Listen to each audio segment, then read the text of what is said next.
Well, long time no see there, everybody.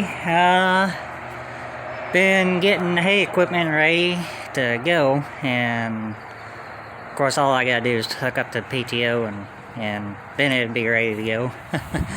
But yeah, other than that, everything's ready to rock and roll, and just waiting on this wet weather to be over with. Which, in a way, I'm almost kind of even scared to even think about cutting hay.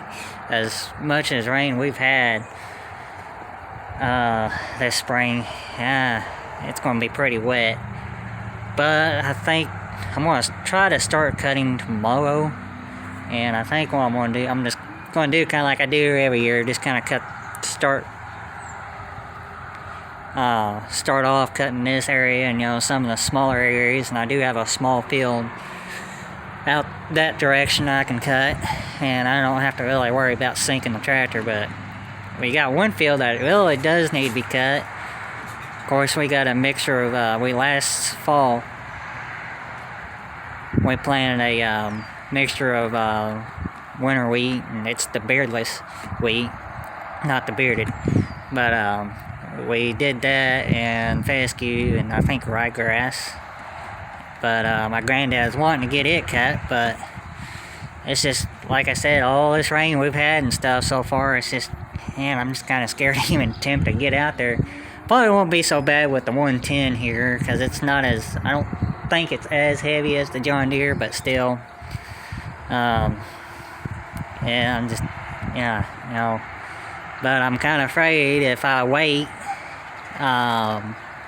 for it to dry up, then we're going to get more rain, which we are. Now they're calling, I think, for Wednesday or Thursday. I think it's Thursday. They're calling for more chances of rain, so yeah.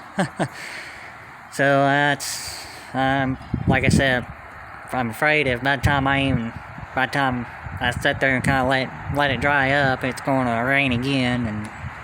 But yeah, other than that, like I said, I'm going to try to start in the morning, or not in the morning, probably about midday tomorrow, and start cutting, because tomorrow I think in the morning there's a 20% chance, and tonight, we've had a good chance. It's funny, it's, the last few days we've had a pretty good chances, but it's just been more scattered showers, and when it does rain, it just pours. And today we had a pretty good chance, and it just sprinkled off and on. That was it. Nothing really major, or not a heavy mist or anything like that. But yeah, I mean, be glad when the sun comes out, because it's been a while since I've seen it, and it's just this weather. But then, of course, I know what would happen. We wish the rain away, and then it's going to turn off hot and dry, and then we'll be wishing we had rain. But yeah, hay cutter's hooked up to the 110. The John Deere's hooked up to the 450 round baler, and of course I got the 688 round baler up here, which goes to this tractor.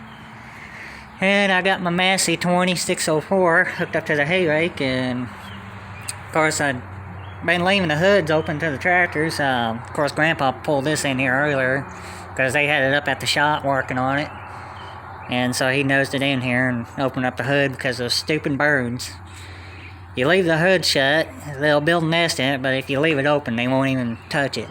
So we just been kind of leaving the hoods open to the equipment if we can.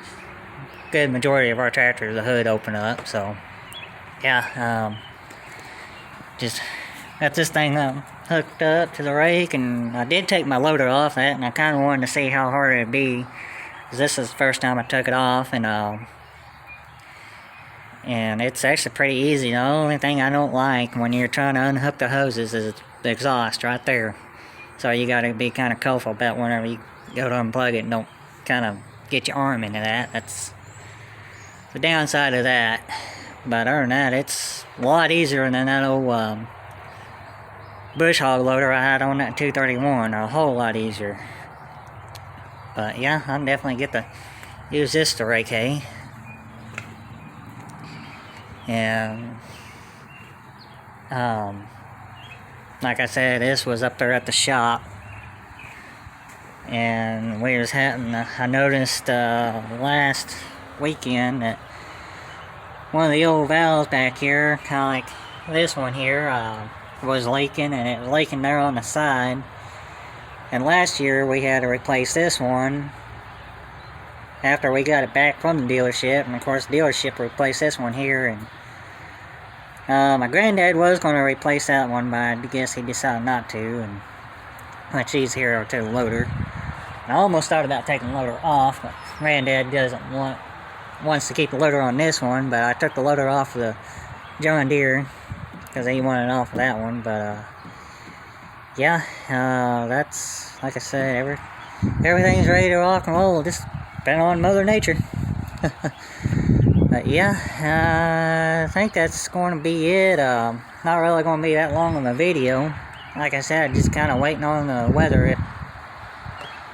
If I knew we were going to have a small chance in the morning, if we had a small chance tonight, or at least, a small chance tonight and probably nothing in the morning, I probably would actually go ahead and cut these little strips and stuff. At least kind of make sure everything's going to work alright before I go and cut anything in the other bigger fields and then break down or something. Because that never fails, even though you go through the equipment and check everything and work on it and stuff, make sure everything's going to be good. It never fails. You get out there and something breaks.